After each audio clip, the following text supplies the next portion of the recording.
Hello and welcome. And today really excited to bring Janne Kontala back to the podcast.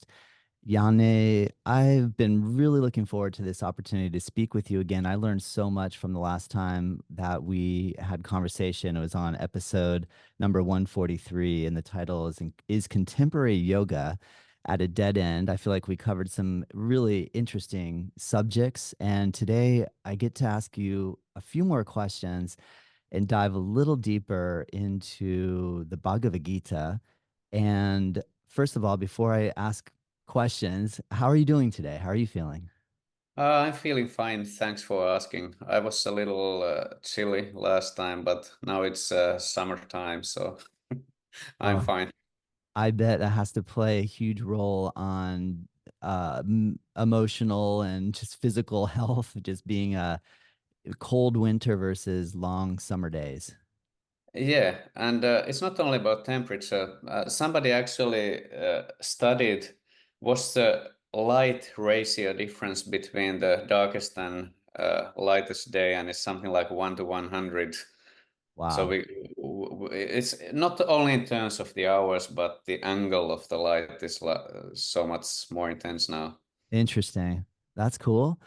Well, I want to just jump right in because the Bhagavad Gita is a wonderful text, and you've spent a considerable amount of time studying and writing your own commentary on the Bhagavad Gita.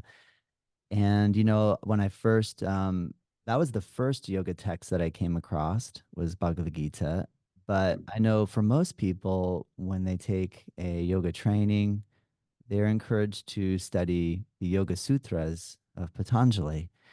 And so my first question is, why do you think Bhagavad Gita is relevant, just as important, or maybe even more important for yoga practitioners and students to study? So there are historical reasons for adopting Yoga Sutra as the main texts, and this history goes back maybe 130 years max. And I mean, there's no doubt Yoga Sutra is the earliest serious text that really makes it clear we have only one focus here, which is yoga. So that's a historical background. But then there's also no doubt that Yoga Sutra is a text which is really like a designed for people who like to spend most of their waking hours in meditation. And if not yet, if you are only spending 6 times in meditation today, that's like means you are kind of progressing towards spending much more time. And so I think that alone makes it immediately clear that this is not a text that covers all the bases for most practitioners today. So then we go to Bhagavad Gita, which is then famously like having a very different kind of approach. It's discussing the meditative and ascetic yoga, where you are doing yoga alone full time, years on end. So that's kind of covered. That's part of the options that you have in your yoga smorgasbord table, if you will. But the other options are important for most people who are really not, only doing meditation alone day in, day out. And then Bhagavad Gita, kind of, you could argue it's not only a yoga text, it's a theological text, spiritual text, major text in a religion which is called Hinduism today, and is a poetic text. Yoga Sutra is not a poetic text, and Bhagavad Gita is. So it's valuable from so many different points of view, but yoga is being discussed in all of its 18 chapters to the extent that some of the traditional commentaries have chosen to call all of the 18 chapters with like one derivative of yoga, this yoga or that yoga. It's the name of the chapter. So it kind of approaches a topic of yoga from many, many different angles, whereas Yoga Sutra is kind of focusing on only a few angles, and they all center around your private, lonely, serious meditative practice. So, yeah. Nice.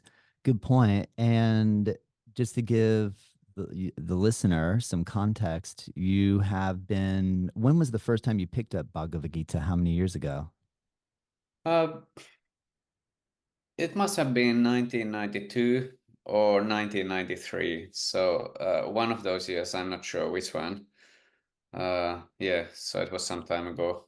Okay, so yeah, After yeah. that, that's the book I have read most times. Like I lost count, but you know, uh, I'm constantly reading it ever since I first picked it up.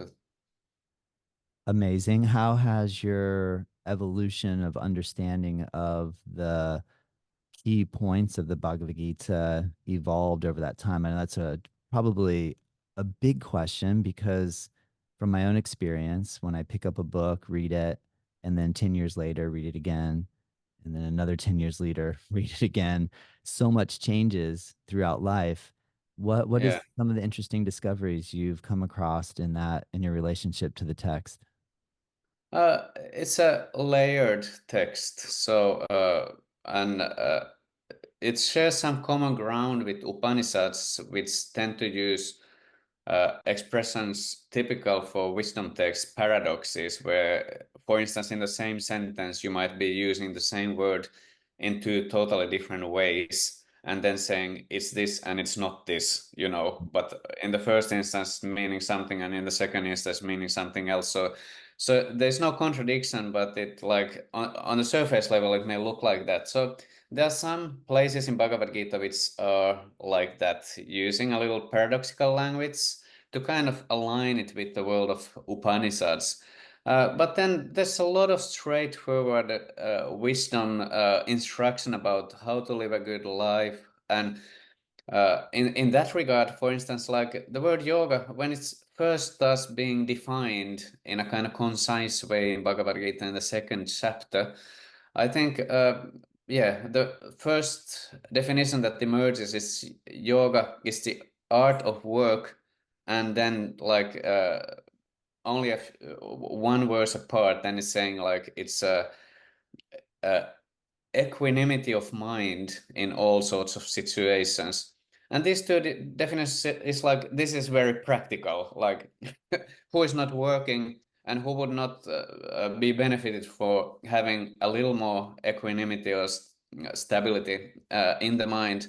Yes. So my first discovery with it was that this is vast. Like the wisdom of Bhagavad Gita is like this is mind blowing. And well, after studying it ever since, I have just come to discover that first it may look like a poetic work, which means it's kind of using poetic expression and not always very precise language. But it has turned out my studies have actually led me to the conclusion that it actually defines its own terms. But you just need to be patient and read it and reread it and study the commentaries to realize that it's actually doing that is Mhm. not leaving that much space for guesswork that one might at the first encounter think that everyone can read and find any number of meanings. So it speaks to many different people on many different levels, but it has a very, very rich commentarial traditions. So there are serious commentaries written by people who, practically speaking, dedicated their whole lives to understanding Bhagavad Gita. And these are some of the brightest minds in the intellectual history of India. So there's a lot to learn, and I keep on learning every day. Oh, I hear you. What is one of the who sticks out in your mind right away as being one of the leaders in the commentary in India on the Bhagavad Gita? Uh, Leader in terms of being the earliest that has been preserved to our day, to the best of my knowledge, is Shankara. Uh, Shankara's particular approach to spirituality and yoga is that of extreme renunciation. So that's really the well-known Advaita Vedanta is accompanied with a lifestyle where one dedicates oneself to a lifelong celibacy at the age of 12. Usually, that option is available for male brahmanas, and so then that might say, okay, this is sexistic, but it's at the same time it's kind of closing the door for most males as well. It's like super demanding, like lifelong asceticism, full-time practice, studying the spiritual text, doing meditation day in, day out, and that's it. And so I believe Shankara must have recognized that, well, most people need something else as well. And then he decided to include Bhagavad Gita as one of the key texts that everyone should study. So, one aspect to it is that it also speaks to Jnana yogis, you know, the ascetic, lonely, meditative yogis. So, it definitely speaks to them as well. Then at the same time, there's this whole society where many people are seriously interested in spirituality, but at the same time, you know, I have wife, 4 kids, job, so how will I, you know, walk out and move into the monastery? That would be crazy. So rather bringing spirituality to the life as it unfolds wherever you are. And Bhagavad Gita gives that sort of information. So my hunch is that Sankara may have thought in those terms that we need something which speaks to people in general. I might be wrong, but anyway, since he decided to write commentary to that, uh, ever since it has been kind of a subject for serious intellectual inquiry. And then after this, then we have the famous commentaries of Ramanuja and Madhva, and like that. From then on, the many commentaries. So I haven't read all of them, obviously not. So because it's one of the most popular spiritual books all time. So I don't know if it's even humanly possible to read all the main commentaries, but Wow. anyway, it's fun. That's amazing. Did you, and you've written your own commentary, correct? Yeah, I did it because I have been conducting yoga teacher training since I think 2005, so it's almost 20 years now. And I was a long time hesitant to bring in Bhagavad Gita because first of all, out of kind of, I don't know, does it sound like a personal hubris to say out of personal humility? But let me put it this way. I thought, like, this is too vast. Like, there's no way I can teach it. But then I gradually came to the realization, but I should still try because most of the people I encounter in these teacher trainings are still having a life outside of their yoga mat. Yeah. So Yeah. it might be potentially more beneficial than harmful to study Bhagavad Gita. And, then I gave some options like the existing Finnish translations because I was doing it in Finland. And then based on the translations, I started receiving replies to my questions like you need to answer these questions to demonstrate that you have read the book and understood some of it. And then I realized that okay, there's the aspect of cultural translation where I'm thinking of one particular translation in Finnish language which is based on dictionary. It's perfect, 100% like a perfect translation. There's no fault technically speaking, but still due to the, you know, the cultural gap, the word dictionary translation has a set of connotations in the respective languages, and it's not a 100% match. So without commentary, I realized that people will not able to grasp the original. And so after thinking about it for some time, then I started writing my own notes for the students on my course, and then those notes gradually evolved into a full commentary. Wow. And then I contacted the publisher, and they said, "Yeah, we are going to publish it if you finalize it." Then, so that's the Wow. story behind it.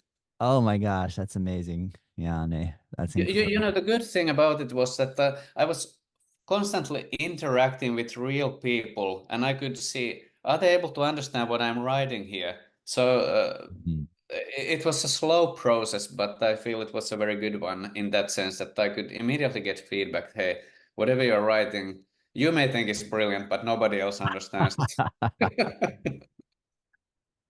I guess that's one of the challenges of the intellect, right? Like if you keep perfecting and working and challenging yourself intellectually, and then to be able to bridge that gap between your students and to bring people onto the similar page. I would imagine that is a challenge. And it's so cool to think about the process of slowly, here, read this, tell me what you think, and then finally coming to the part where you have a book that's Yeah. published. That's And amazing. I think it's a little similar to, I mean, Todd, you are teaching yoga, right?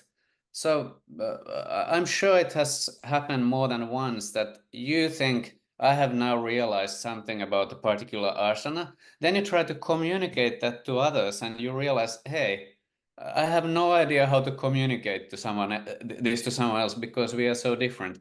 And then you make the effort, and when it finally dawns on you, this is the best way to communicate this to my students, then at that point, your own understanding probably has evolved as well. Mm, mm. So I don't Great think point. it's only intellectual or philosophical.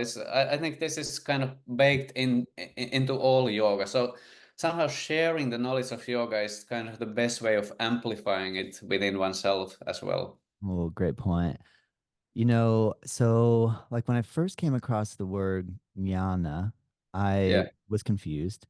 And I just kind of the definition I received, if I can remember correctly, was more like yoga of the intellect, or yeah, and then it was conveyed to me that like all the different types of yoga, like jnana yoga of the intellect, karma yoga, bhakti yoga, that jnana was the most difficult, that it took a very special person and a special point in their life to be able to connect to yoga through that element. You made mention that when the Bhagavad Gita, or that the Bhagavad Gita does a good job of synthesizing these different branches.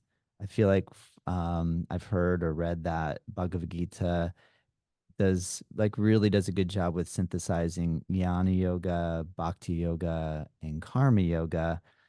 To start off on those three main elements, can you shed a little bit of light on what is jnana yoga? Like from me as like a practitioner who maybe just I do enjoy getting on my yoga mat and practicing asana. How could I bring the wonderful, great, deep tradition of jnana yoga into my modern day practice? So the word jnana, it means knowledge. So it's knowledge yoga. So we have this idea of gnosis, and there's gnosticism. So it's the same root. And I think this relating it to Gnosticism or Gnosis, I think it's might be a good idea because it makes it clear it's not talking about some kind of intellectual theoretical approach where somebody's sitting on a sofa and drinking red wine and reading Upanishads and having far out ideas, and and then life goes on as usual after that. And I had my spiritual intellectual moment, and now it's time to go bowling, or talk politics with somebody, get serious with life. So Jnana Yoga is it does have an intellectual side, so I can understand how it could be attractive for somebody with intellectual inclination. But more broadly, Jnana Yoga, knowledge yoga, is about knowledge of self knowledge. Who am I? And then when you approach it this way, I mean, who is never asking that question, which means kind of asking that question and figuring out the answer would be relevant for everyone. Mm, So I think the main dividing line when we are talking about yoga, not only as something which you do as a hobby, 1 hour a day or 1 hour a week, or even a couple of hours a day, but as like a major orientation in life, then the biggest dividing line is between karma yoga and jnana yoga. Because karma yoga is action yoga. This is what you do if you have ambition and if you are active in the world. And now we might say, okay, I know somebody who is not very active, but this is not what it means. It means if you have a job, if you have an address, if you have hobbies, if you sometimes watch TV, then you are you are candidate for karma yoga. You know, and jnana yoga is always been a tiny little minority who do it like the full dose of it. It means like one has very few ambitions and interests, materially speaking, in the world. Like when everyone else is going steady in the high school, the jnana yogi type is like, this seems boring, you know. Everyone Mhm. else is going to the party, and then you come also, and it's like, oh, but I kind of like to stay at home and do my meditation rather, if you don't mind, you know, that Yeah. kind of person. Yeah. And it's always been a rare Huh. exception, and those people have already always existed, and they actually feel at home in the world of leaving everything behind, maybe moving into a monastery, or then the lifestyle of a wandering ascetic, or even if you don't formally adopt the dress of a renunciate, then you might just figure out, hey, let me move into some cheap cottage in the backwoods and do my meditation and figure out how I can sustain myself with uh, like very minimalistic approach to life. So that's what Jnana Yoga means in terms of lifestyle. It's like no material ambitions, which means you will have a lot of more time for private practices. Now then, Jnana Yoga subdivides, like how will you get knowledge of self?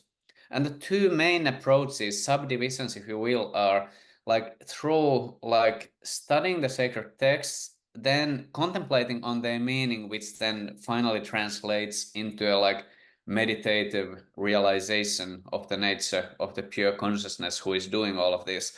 Then the other more well-known path is the path of Ashtanga Yoga, where you are still approaching, you are still interested in realized knowledge of yourself, but now the main means of getting there is just practicing how to still the mind, to make the mind a still instrument like a mirror. When you have a surface of a mirror, if it's moving all the time, then the picture is moving, you don't see yourself clearly. But when it's really still, or like a crystal clear lake water surface, acts as a perfect mirror. So similarly, the mind, which is usually turbulent, needs to be brought into stillness, and then it can reveal the nature of the consciousness who is seeing itself as a reflection from the mirror of the mind. So the study of the text leading to contemplation, leading to meditation, or just doing asanas, then pranayama, and still in the mind, they're both leading the practitioner ultimately to the same place, but the starting point may look a little different. That said, I believe most jnana yogis would still have done some meditative practices, maybe some asanas, and Ashtanga yogis are at least supposed to study texts. Is Svadhyaya number 4 of the niyamas. So it's not that there's no overlap, but still you could kind of discern these different approaches to jnana yoga. And then, interestingly, hatha yoga, the whole physical system, is actually, you could actually see hatha yoga as a sub-department of jnana yoga. Because how is the traditional medieval hatha yoga defined? Like, okay, prana is restless, and therefore mind is restless. We want to bring the mind into perfect stillness. Therefore, we approach it through the means of pranayama, bringing prana into stillness. So it's kind of a third option, if you will, but still the same goal, making the mind still, and then that should reveal the true nature of the self. Wow. Yeah, and Fascinating, that Yanne. takes a lot. Yeah. And that takes a lot of time, you know. So to illustrate how much time it requires, like Hatha Yoga Pradipika, the most well-known manual, if you will, on classic Hatha Yoga, when it talks about let's get started with pranayama practice. So the preliminary stage, no, this is preliminary, is before the actual practice is one is supposed to do 3 hours in the morning, 3 hours in the midday, 3 hours afternoon, 3 hours in the midnight pranayama, just to get started. So No. who's got that sort of time. But I mean, if yoga is all you do, yeah, then you might just, okay, if this works, why not try this and see? Wow. Great point. I mean, the thought of doing 12 hours of pranayama a day alone makes me a This is a little kind of, nervous, like yeah, I think we need to add a caveat for those who hear this podcast that, oh, sorry, Toddcast. So don't try this at home alone. But I would like to add, don't even try this at home with your friends. Don't try it at all. It's like it's for selected handful few. For most people, it's definitely not recommend. It's dangerous. The same text says like just as you would tame a wild animal, like step by step, really carefully. Like Mm, think of it as I like having a that. tiger in your living room. How would you approach the situation? The same care should be taken with prana. Otherwise, the prana will kill the practitioner. That's a direct quotation from Hatha Yoga Pradipika. So please, everyone, don't kill yourselves. It's so funny on there because you're right. I mean, I think there's this tendency to get excited about yoga, then hear some of these. I'll use the word extreme, and I know extreme is all relative, but it sounds so extreme. I would think 99.9% of the population would go, "Oh, no way. That doesn't even sound interesting to me." But that level of challenge of even considering spending 12 hours a day doing anything Yeah, beyond yeah, our normal waking consciousness. yeah. I just don't even think many people would try. But do you think the culture and the time, 1,000 plus years ago, there was a greater percentage of people that were contemplating Yeah, taking their lives maybe. down this But path? Yeah. there's this notion, in academic yoga studies, with the increasing popularity of yoga in the world, and obviously academic study also follows.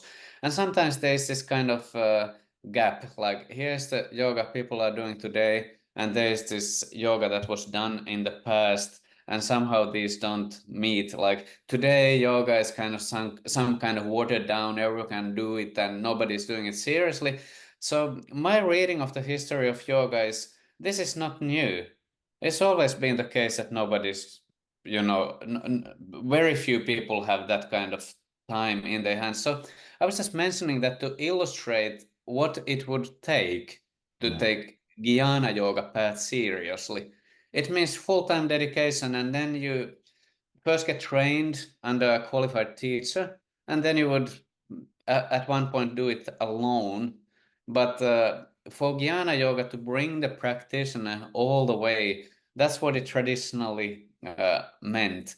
And so that's what I meant when I said that the biggest kind of dividing line is between Karma Yoga and Jnana Yoga. That's related to the lifestyle. Like, what do you actually do in your life?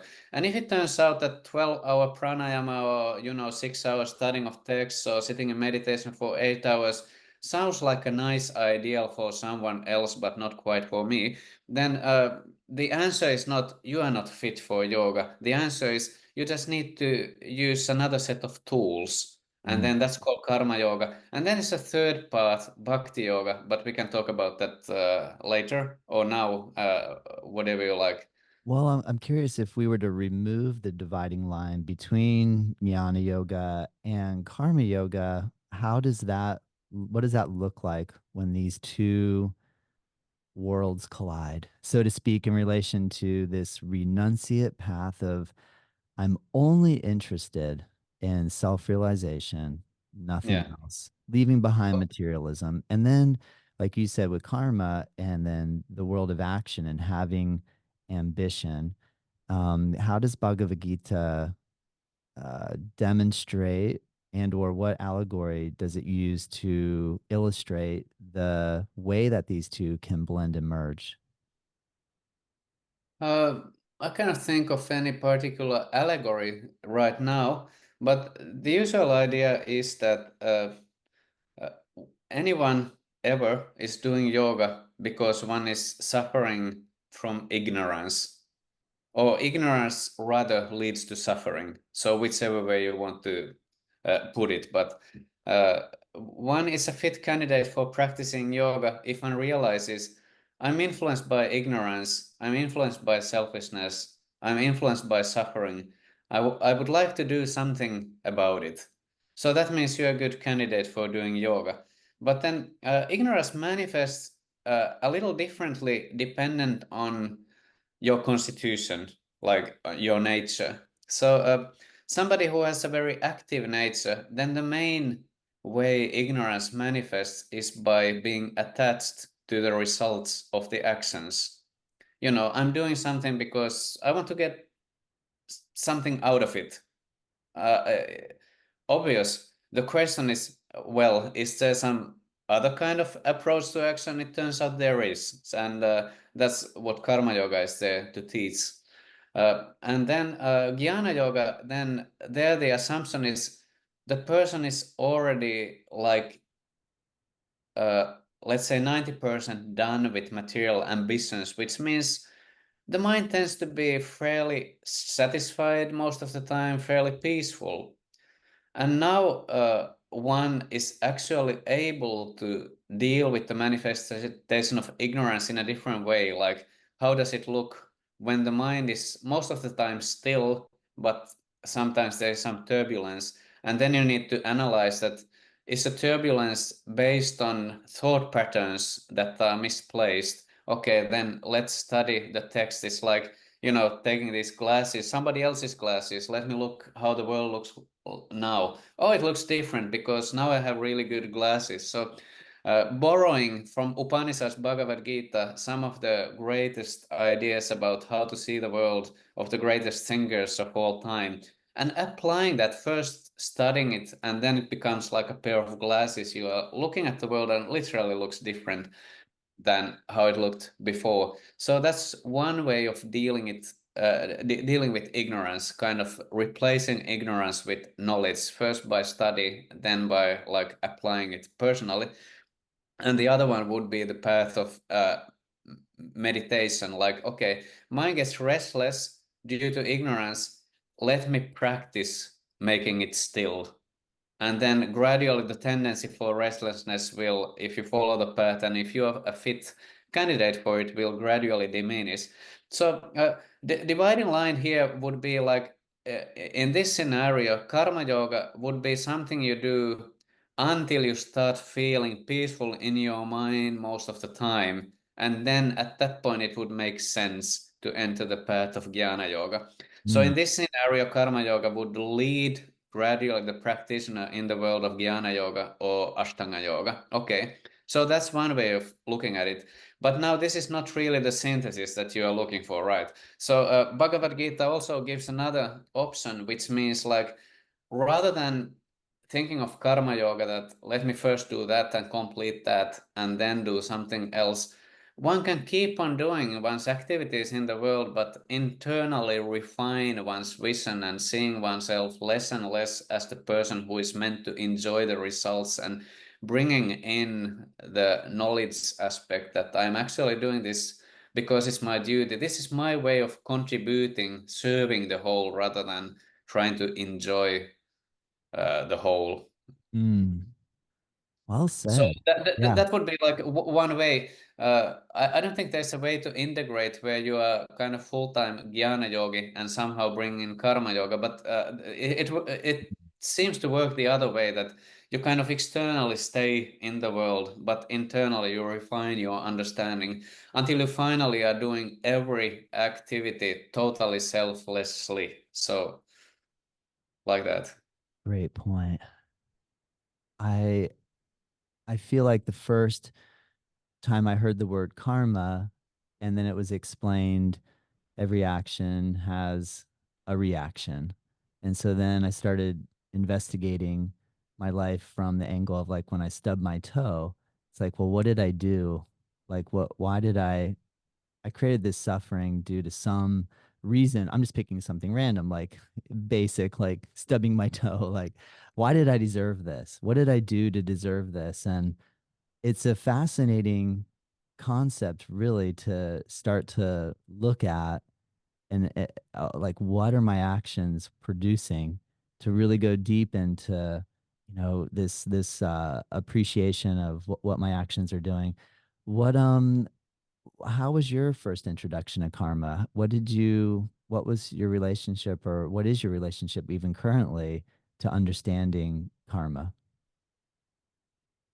Uh, I think the first introduction must have been through something other than Bhagavad Gita, because the popular notion of uh, karma as a cosmic mirror, which allows you to see what you have done in the past, I think it's well known all over the place. And whether you use the word karma or some other word, I think the concept itself is known in I don't know if probably in all cultures, that we kind of tend to reap as we sow.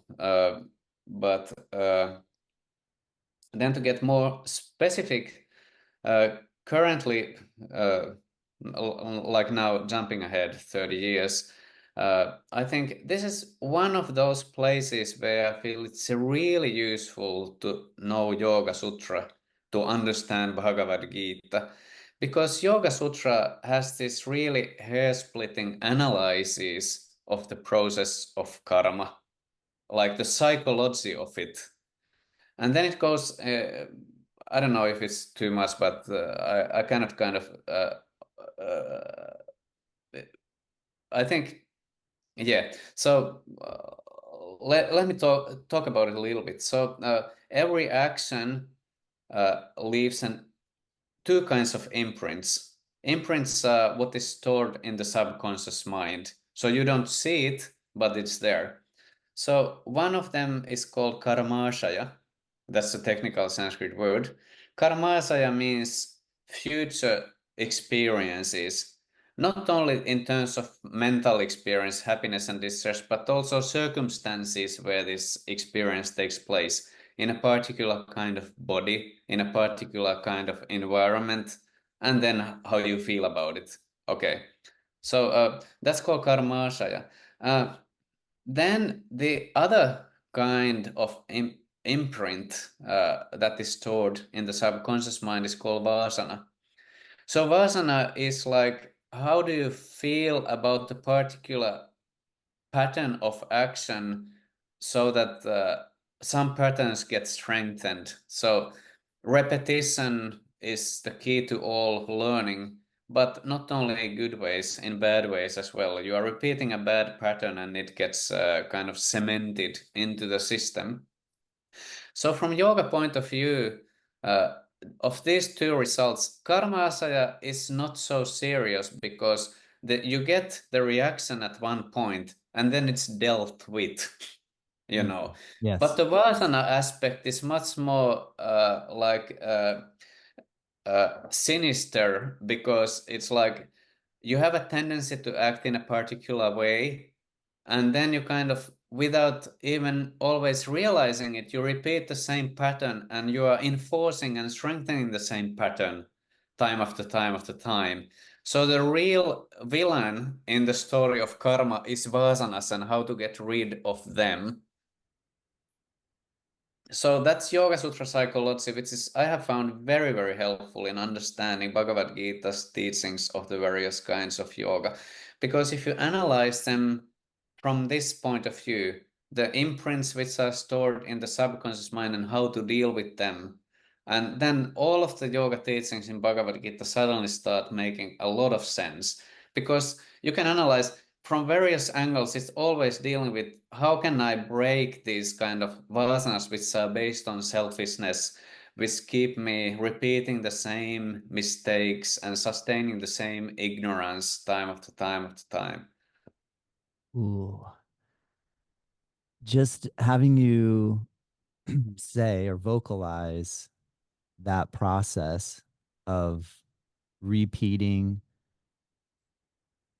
repeating actions that are sinister or not helping me and strengthening them, that's so powerful. Because I mean, that's to reflect on that and to think about what did I do yesterday and or, recently that was that automatic uh, strengthening of negativity, so to speak. Yeah, Um, we are on autopilot a lot of the time. yeah, that's So, incredible.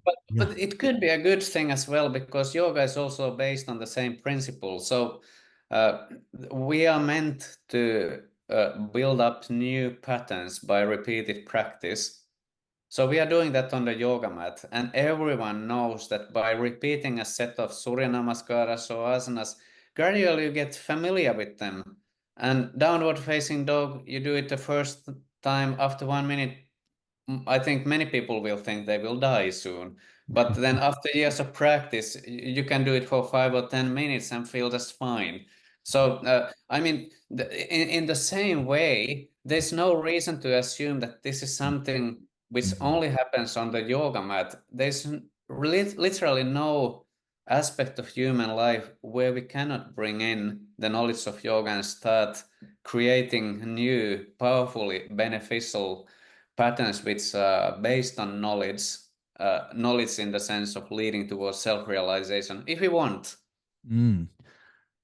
I think you've done a great job thus far, Yanne, of laying down the tracks of Jnana Yoga and Karma Yoga. Now, if we start to bring in this third element, which I always find fascinating when the number three, it seems like there's so many different philosophies and or religious principles that are founded on the dynamic of adding a third party into the equation. And we can see this obviously when a child is born, there's a male, a female, and then there's a third person involved, and it just radically changes the dynamic and in my opinion enhances it and makes it interesting. But so if we bring in a third track here, and we haven't spoke a lot about bhakti yoga, can you give me a little understanding? I've been trying to relate my first experience to hearing these words, and I also as well about it was in 1992 that I first read Bhagavad Gita, and I was in Gainesville, Florida, associated with ISKCON, the Krishna consciousness movement. And I was immediately attracted to it. Number one, because they gave free food at the university in the out on the grass and free vegetarian food at that point. I was like, oh, this is heaven. And it tasted absolutely amazing. And I see folks in their uh robes, so to speak, with all the tulsi bead necklaces and bracelets. And I was just like, and the fascinating haircut with the little tuft of hair on the back of the head. And I just was mesmerized right off the bat. Like, what is going on here? And this is coming from India. And I've always I grew up with this understanding or appreciation that India had something far richer than, I don't want to say far richer, but just that there was a history that was so beyond the American history that I was intrigued by it. I thought there has to be something there. Like if something exists for a really long period of time, there has to be something. Like there's got to be something's come out of that. So and then I heard the word bhakti, and then just like obviously the first word I think that gets thrown as a translation is devotion. And then I think that's where I got left, like, okay, devotion. So I have to cultivate devotion. And then I think in the Krishna community, there's such a incredible amount of devotional practice in relation to, say, like prasadam and taking food and then blessing it and not eating food until it's been offered to Krishna, and therefore seeing food, literal food or physical food that we eat as like some sort of translation of potentially all energy that we take in, being spiritual and or from pranayama or however we view our intake of energy or prana. So I'm curious, where would you like to jump in on the whole topic of bhakti yoga and its relationship to the Bhagavad Gita? uh, I think one good place to start with bhakti as yoga would be to think about like, okay, bhakti means you mentioned devotion, but it's like devotion to whom? It's like I'm devoted to my family. Is that bhakti? So in yoga text, bhakti has a very specific meaning. It means devotion to God.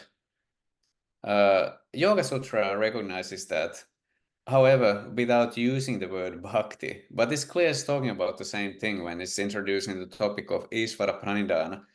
Like, after explaining all of this, like strenuous path requiring a lot of renunciation, and then uh, already in the first chapter, then it raised the question: is there some other option?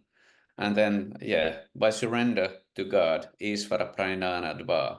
So, or you can do it this way. So, then how to do it? Uh, Bhakti Yoga is broad. There are many ways how one can focus one's mind on God. What Yoga Sutra teaches is by repetition of the sacred syllable Om and then contemplating on its meaning. It says Tadjapas Tadartha Bhavanam 1.28, and Artha means value of something, could also be a meaning of something. So having an insight into the meaning or value of being connected to God through the sound. And then bhavanam, that's bringing in the feeling aspect. But we may think that feelings are something, some people are emotional, some people are not emotional. But when we are talking about yoga, it's not about whether you are emotional or not. It's about deliberate cultivation of a favorable feeling towards God.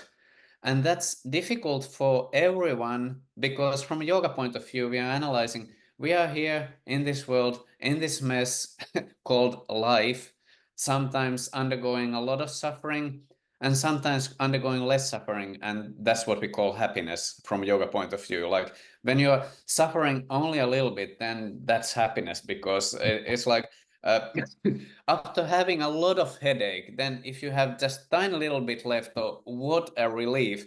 Yeah, it's a relief. That's not like a positive happiness. So like from that, I see. uh, yeah, you want to say something? No, I see that. That was a good. Well, I mean, what I just picked up on or picked up from what you said was if I if I'm feeling a lot of suffering, if there's a reduction in suffering, I could equate that as happiness. And what you're potentially alluding to is that creating a favorable feeling toward God Yeah, is a little different than just feeling a little less suffering, or it's yeah, a yeah. redirection of this. Yeah, Yeah, yeah. The point was that we are experiencing suffering analyzed by the yoga text because we are thinking we are the center of the existence.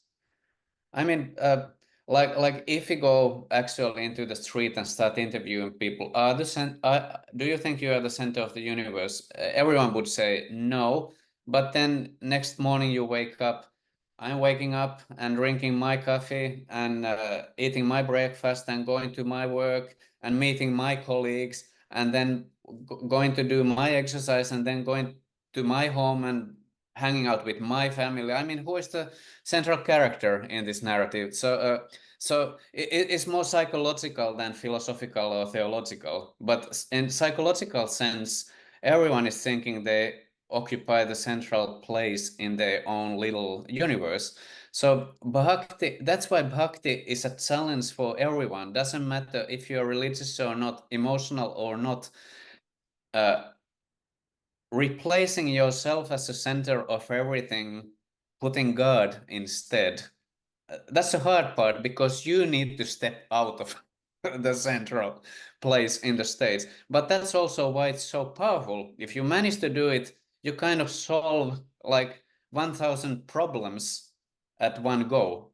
But it's not easy. But I think I just wanted to throw this in because I yeah. think the notion is floating around that so Bhakti Yoga, Karma Yoga is for active people, Jnana Yoga for intellectual people, and Bhakti Yoga for emotional people. So that's not really the traditional understanding at all. It's a popular understanding which can be sometimes used to try to build bridges for people who are totally unfamiliar with the terminology. But traditional speaking, serious bhakti yoga is just as challenging as any other. But it's still, according to Yoga Sutra, it's giving a hint. Bhagavad Gita is also giving a hint. It still seems there are some additional benefits, like if you feel inclination, and that's a big if, because you really need to feel for doing the yoga practice that you're doing, because there are three components for the practice, inspiration being probably the most important out of out of the three. So regularity and doing it for a long time and being inspired, dedicated to it. So, I mean, how will I be dedicated to something which I feel disinclined to? That's why it's good that there are so many different ways one can do yoga.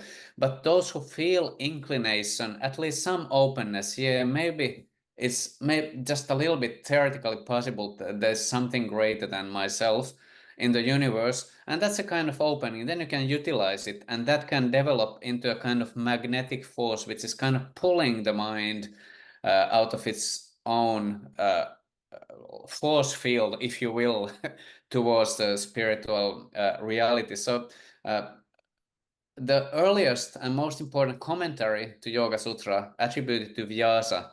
Some scholars say Patanjali and Vyasa are the same person, that you cannot really distinguish the sutras from the commentary. Whatever the case, all the later commentaries are following Vyasa, and nobody ever studied Yoga Sutra without Vyasa's commentary, except for the last 50 years. But before that, the previous 1,500 years, nobody did. So, but Vyasa is saying, why does it work? Because Ishvara, God, is real, and he is interested. If somebody is kind of interested in him, he's interested back in that person. I mean, there's not this picture that there's a kind of reality TV God who is kind of just watching that. Let's see what happens to these miserable creatures, and oh, that one is suffering, and that one is having a good time. I mean, the underlying idea is Bhagavad Gita expands the theological vision that God is referred to as the father and mother of everyone, having this kind of nurturing parental relationship to everyone. So it's not that God cares only about the yogis, but then that becomes particularly interesting because from yoga point of view, the whole purpose of the whole universe is to help us to get rehabilitated, to come back to our senses. It's kind of mental asylum, and walking out clear in the head, free of disease, that would be a best possible outcome. So from that point of view, that being the purpose of the universe, then the person who is kind of behind the whole show would obviously be interested if somebody voluntarily wants to get healthy. And then Vyasa explains in his commentary to Yoga Sutra that Ishvara pays particular attention and helps that person to get free from ignorance because one is showing interest. I love it.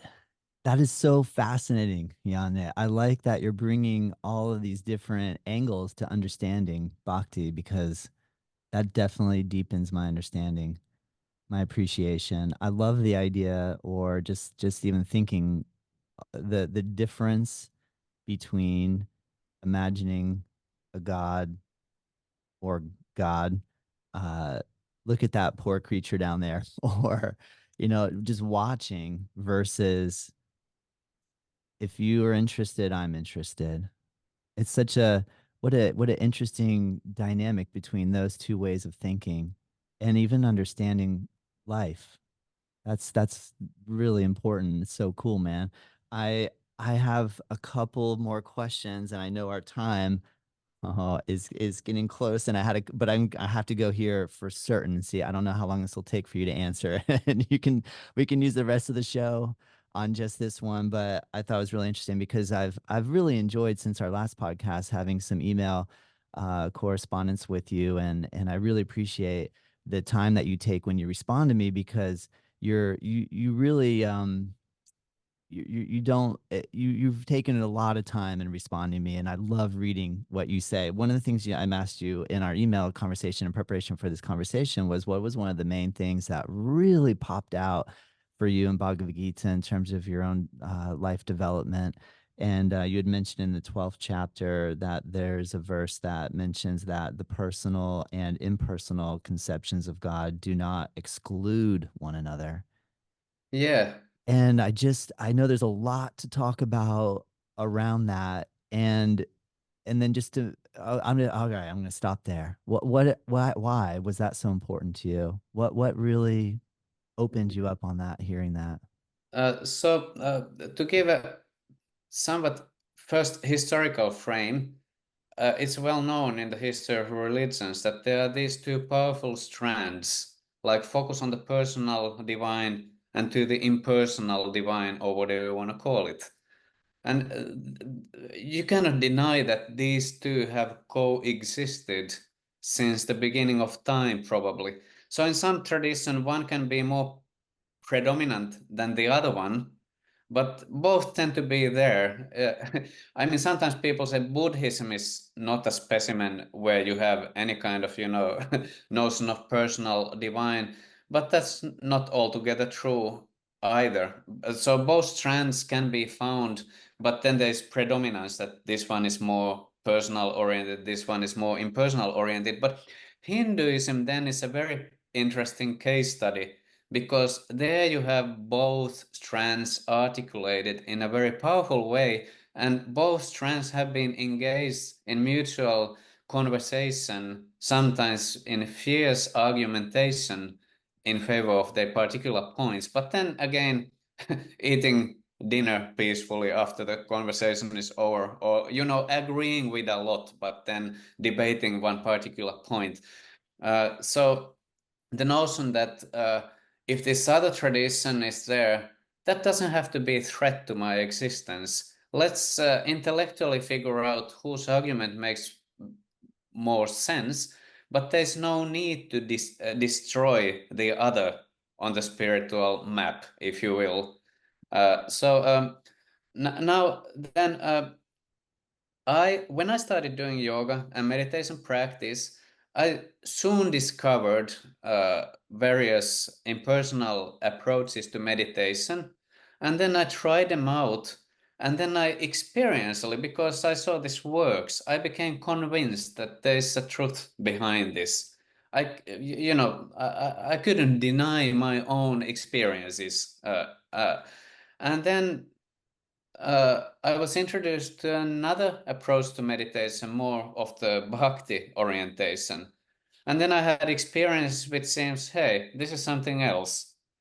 And how can these both be true at the same time? So either one is true and the other is false. And I was kind of in this internal struggle that what am I going to do with this? Because I'm kind of attached to both. My own experiences confirm the value of both approaches, but somehow it seems like both cannot be true at the same time. And then I picked up Bhagavad Gita, and then it turns out in the 12th chapter, Arjuna is asking this precise question that who is more absorbed in yoga, those who are into the personal or impersonal absolute? And then Krishna explains, he gives a very interesting argument in favor of Bhakti yoga, by the way, the personal approach, but without denying the other option at all.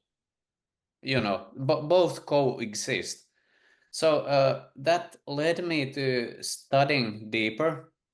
And then I discovered that actually it's not that the absolute truth has a personal and impersonal aspect, and that's it. Even that for me was a big revelation, because now I could kind of harmonize my own experiences, and by the way, most of the history of the world religions as well. So seeing that, hey, we don't have to, have it in a black and white way. Either one is true and the other is false. Both can be true, but they can be approaching the same absolute from various angles. There's this story, I think it's originally from Jainism. Blind men are kind of trying to figure out the nature of the elephant, and based on where they catch the elephant, then they describe it differently. But they're describing the same elephant, but nobody can grasp the whole elephant. Anyway, that's a parable. So what if it's like that? But then Bhagavad Gita is kind of describing both aspects of the reality, but then it's doing something else. In the 15th chapter, is then discussing Paramatma, which is the third aspect. So you can kind of analyze the absolute into three aspects. Bhagavan is most personal, like Krishna having friends and associates. Arjuna, amongst other things, is his friend. His yoga student as well, but his intimate friend. They have intimate friendship. So you read Mahabharata, they are kind of hanging out. They like one another's company, having a friendly relationship to Supreme. I mean, that's far out. So that's addressed with the word Bhagavan. Then you have the Paramatma, the Supreme, kind of majestic one who is overseeing the activities of everyone. That's kind of closer to the Ishvara aspect of Yoga Sutra. And then we have the well-known Brahman, impersonal, all-pervading consciousness. All of these three coexist at the same time. And then it's kind of, what is the yogi interested in? And then by one's interest, one's path, spiritual path will be laid out. One is deliberately cultivating a particular kind of approach, particular kind of mindset, accumulating yoga sanskaras related to a particular aspect of the absolute. And then that's what one will ultimately realize. But it does, and then somebody else has a different kind of realization. Now, does it mean this one is right and this one is wrong? No, but they are different kind of realizations to the same infinite absolute truth, which can be called with these three different terms. Oh, yes. Yeah. You know, you inspired me last conversation because we had our whole podcast, and at the very end, you'd made mention of your scholarly work in Islamic studies, and I was blown away. I was like, I didn't even know that. And then you spent all this time teaching, or you've taught Islam studies at university level. I've taught the basics of Islam a couple of times, but it's not my academic expertise. But because I taught it a couple of times, then I suppose I know a little more about it than compared to if I never had thought it. But Yes. it's not my expertise. You want to ask difficult questions of Quran, then No. please invite someone else to your studio. No, and so when I heard that, I thought I need to study a little bit more. Like I don't know anything about any of that. And I Yeah, started doing a little more investigation into the Abrahamic faiths. And then in the process, I'm currently still reading. I probably should wait till I finish reading it before I start talking about it. But a book by a woman named Karen Armstrong called The Case for God. And she yeah, really she's laying out a wonderful timeline, bird's eye view of the history of humankind's relationship to understanding religion and the evolution of this process, and which helped me to then start to contemplate what you're speaking of after I got this email about the personal and the impersonal, and my understanding of, I feel like the first time in relation to yoga studies that I really started to get it was once the concept of Brahman and Atman, and this idea of like what you mentioned with the like the in like this idea that we will never be able to fully understand God in our human experience because it's so beyond, or has such a higher uh, capacity. I don't even know if we can really put it into words, but this idea yeah, that from the human mind, I might never really truly understand. And then almost this like coming to peace with, maybe it's okay that I'll never truly get it. And if I just relax a little bit and be okay with the fact that, I'm never, it's so big that it's okay for me to never understand it. And so there's that idea, but then like where you then brought in this personal, and I know like just from my own experience with Christianity, this idea or the like Jesus was a very personalization of Yeah. understanding God, this attempt to now bring it down to the human level. And so when you're speaking of Arjuna and Krishna and having this friendliness, this like companionship and this the joy that could come out of having personal relationship. And so I feel like from our previous conversation and the more investigation I've been able to do, I'm understanding a little more now of this complexity that you're speaking of, or just the amazing quality of understanding impersonal versus personal. Like it's a really fascinating thing to start to investigate, like in my own mind and my own body and heart, of thinking like, how do I relate to the impersonal side, and which side do I gravitate towards? So when you had made mention of that, that was profound for you. I feel like that helped me. So I just want to thank you for even opening up this dialogue and probing these concepts and ideas with me, because I feel like it's like because I want to be satiated. Like I want to feel like I've I've received what I'm looking for, and yet I'm constantly looking. And it's like I keep wavering in between this like desire to feel like I don't need to seek anymore, but yet at the same time I love seeking. Does that make sense? Yeah, it makes a lot of sense. And actually, by the way, Bhagavad Gita has its own answer to what you just said, that human mind is limited. So how could we ever realize the unlimited?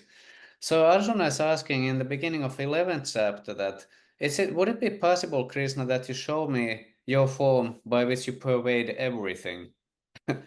And then, you know what Krishna answers to him? He says, "You cannot see me with those eyes.